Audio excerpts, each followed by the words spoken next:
بسم اللہ الرحمن الرحیم۔ آج میں اللہ تعالیٰ کا بہت شکر ادا کر رہا ہوں اور میں بہت خوش ہوں۔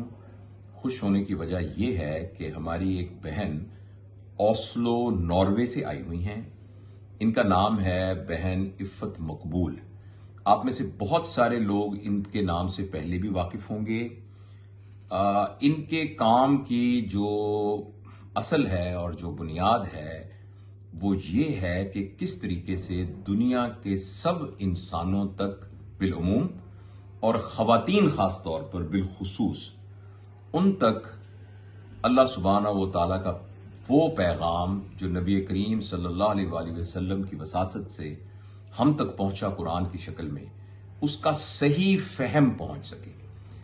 آپ حیران ہوں گے کہ دنیا میں کوئی ایسی کتاب نہیں ہے جو اتنی پڑھی جاتی ہو جتنا قرآن کریم پڑھا جاتا ہے، اور اس سے بھی حیرانی کی بات یہ ہے کہ اس کے پڑھنے والے 90% سے زیادہ ایسے لوگ ہیں کہ وہ پڑھتے ہیں لیکن ان کی سمجھ نہیں ہے۔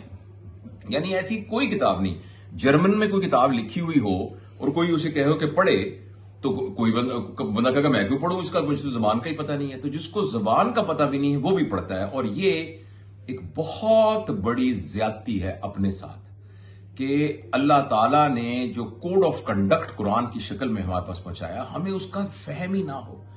جو بہت عالم ہیں، عربی کے ماہر ہیں، ان سے یہ توقع ہوگی کہ وہ اس کے تمام پرتوں کو کھولیں اور اس پہ ریسرچ کریں، لیکن مجھ جیسے عام بندے کے ذمے کم از کم اتنا تو ہے کہ جب تراویح میں امام صاحب پڑھ رہے ہوں تو مجھے سمجھ آ رہا ہو کہ یہ کیا ہے۔ ہمارے ایک دوست ہیں، انہوں نے بتایا کہ ایک چیف جسٹس تھے پاکستان کے، ریٹائرڈ، وہ خانہ کعبہ میں گئے تو ان کو انہوں نے اکرام کیا اور ان کو پہلی صف کے اندر کھڑا کر دیا جمعے کی نماز کے اندر، کیونکہ پروٹوکول کے ساتھ گئے تھے۔ تو وہاں امام صاحب نے جب تلاوت شروع کی تو انہوں نے قرآن کی وہ آیتیں پڑھی، سورہ فرقان کا آخری رکوع پڑھا، بعد اعوذ باللہ من الشیطان الرجیم، کہ وعباد الرحمن الذین یمشون علی الارض ہونا واذا خاطبهم الجاہلون قالوا سلاما والذین وہ جو پڑھنا شروع کیا نا تو امام صاحب رونے لگ گئے، اور جو باقی لوگ تھے وہ بھی رونے لگ گئے۔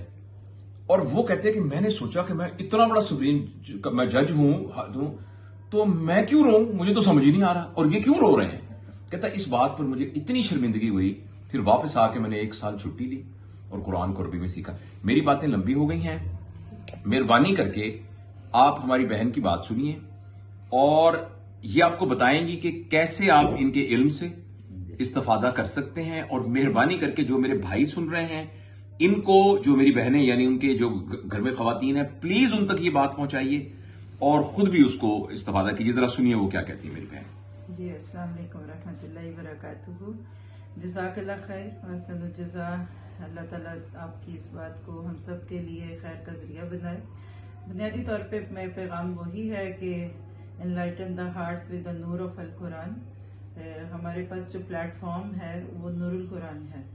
الحمدللہ ہمارا یہ سارا سفر جو تھا، جس کو باضابطہ طور پہ کہیں تو یو ایس اے امریکہ سے شروع ہوا۔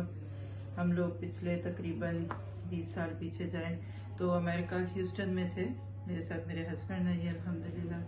تو ہم نے اپنا یہ سفر وہاں سے شروع کیا۔ شروع میں بس بہت ہی مختصر سے لیول پہ یہ کلاسز ہوتی تھی۔ ہیوسٹن میں آن سائٹ تو بہت لوگ آتے تھے اس وقت، لیکن پیل ٹاک ایک میڈیم تھا جس کو ہم نے سب سے پہلے یوز کیا۔ اسی سے اللہ نے خیر دی کہ بوسٹن میں ہمیں کچھ اپنے ملے ایڈمنز، تھوڑے تھوڑے کرتے کرتے بس وہ تنہا چلے تھے، افراد ملتے گئے، کارواں بنا۔ پھر وہاں سے تقریباً 10 سال ہمارا امریکہ کے ڈفرینٹ اسٹیٹس اور کینیڈا میں رہا۔ تو ہمارا ایک ٹرپ بنا تھا فرسٹ ٹائم یورپ میں، مینچسٹر ہی آئی تھی میں۔ تو اس میں جو ہمارے ہوسٹ تھیں اس وقت ایک اسٹوڈنٹ ہی تھی، تو انہوں نے جب یہ ٹرپ کا سنا تو انہوں نے کہا کہ آپ کے ٹرپ کا سن کر ہمیں ایک ریکویسٹ ناروے سے آئی ہے۔ تو میں نے کہا یہ ناروے کدھر ہے؟ میری تو ڈکشنری میں بھی نہیں تھا، ناروال کا پتا تھا، ناروے کا نہیں پتا تھا۔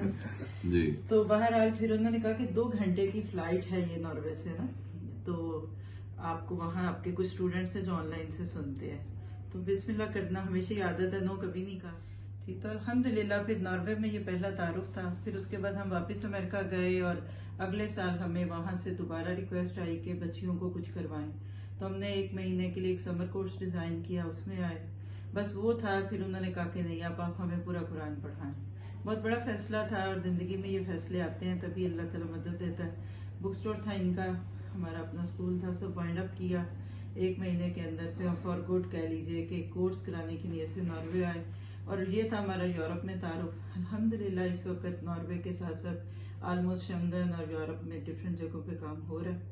تو مقصد صرف یہ ہے کہ اللہ تعالیٰ نے جو نبی صلی اللہ علیہ وسلم کے ذریعے بات کی ہے کہ قیامت کے قریب سورج مشرق کی بجائے مغرب سے نکلے گا، تو میرا اپنا ذاتی یہ گمان ہے کہ اس وقت ویسٹ میں اسلام بہت تیزی سے پھیل رہا ہے. تو ہماری خواہش ہے کہ یہ پیغام دنیا میں جائے. وہاں سے پھر پاکستان پچھلے 4 سال سے تقریباً 2018 سے ہمارا پاکستان میں باضابطہ کام شروع ہوا.